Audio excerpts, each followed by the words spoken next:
vitamin D. Jumpa lagi Bapak Ibu Saudara sekalian. Tapi kali ini mungkin lebih cocok saya bilang ibu-ibu sekalian, ya. Video ini adalah sebagai reaksi jawaban saya terhadap permintaan pasien dari Jogja yang mengatakan bertanya tentang kebutuhan vitamin D pada bayinya, ya. Pertanyaannya adalah ibu ini punya bayi dengan ASI eksklusif, ya. Dari teman-temannya yang berada di luar negeri, si ibu belajar bahwa bayi teman-teman di luar itu diberikan vitamin D drops, ya.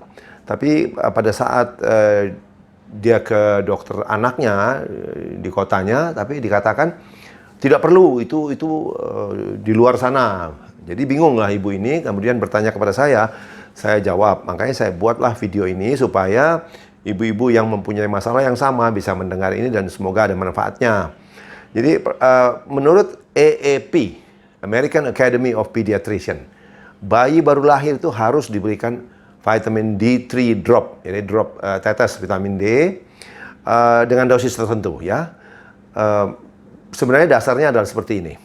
Kalau kita di Indonesia, kita tahu bahwa rata-rata penduduk kita, masyarakat kita itu rendah vitamin D-nya. Dalam darah itu menurut penelitian saya di Surabaya tahun 1992, itu rata-rata cuma 18. Jadi katakanlah kalau si ibu ini memang rendah vitamin D-nya, tentu ASI-nya juga tidak mengandung vitamin D atau rendah sekali, sehingga bayinya yang diberi ASI eksklusif akan menderita defisiensi vitamin D yang berat sejak lahir, ya. Itu kalau ibunya memang rendah, ya. Tapi ada juga sekarang ibu-ibu kan karena dokter kandungannya sudah lebih canggih, ya, sudah memberikan antenatal care yang baik, sudah diberikan suplemen vitamin D3. Jadi katakanlah misalnya ya, bahwa si ibu ini ternyata kadar vitamin D darahnya sudah baik. Apakah itu berarti ASI-nya mengandung vitamin D?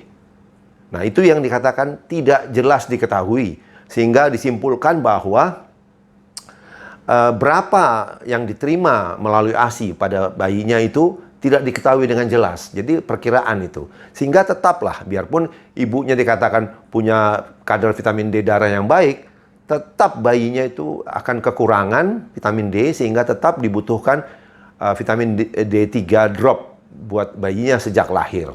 Jadi tentu ada pertanyaan juga, kalau begitu berapa dosisnya? Nah, menurut AAP, ya, American Academy of Pediatricians, itu 400 IU D3 per hari. Tentu kalau daripada Persatuan Pediatri Amerika ini, dokter anak Amerika, itu rendah, ya, 400. Tapi kita lihat dari Endocrine Society sebenarnya sudah memberikan guideline, yaitu upper limit, ya, upper limit daripada dosis yang boleh diberikan kepada bayi dari 0 sampai 1 tahun itu adalah 2000 IU.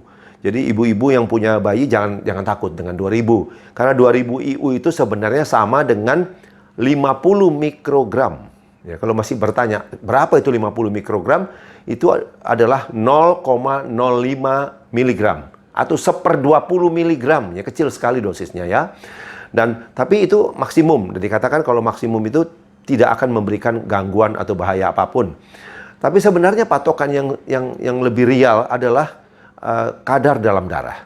Jadi untuk bayi-bayi itu memang dikatakan 30 nanogram per mililiter cukup, tapi itu cukup untuk menghadapi kelainan tulang, misalnya rickets, jadi tulangnya lembek, ya. Itu dengan 30 cukup. Tapi untuk kesehatan yang lain, imunitas terhadap penyakit infeksi, terhadap autoimun dan lain-lain, itu dibutuhkan kadar vitamin D dalam darah sebanyak 40-50 nanogram per mililiter. Jadi yang paling baik kalau bisa melakukan pemeriksaan darah. Jadi kita pasti dan tidak meraba-raba. Saya berharap bahwa video ini bisa bermanfaat bagi banyak ibu-ibu yang bingung dengan bayi-bayinya, terutama bayi-bayi yang hanya diberi ASI eksklusif. Terima kasih atas perhatiannya. Sampai jumpa di lain kesempatan. Terima kasih.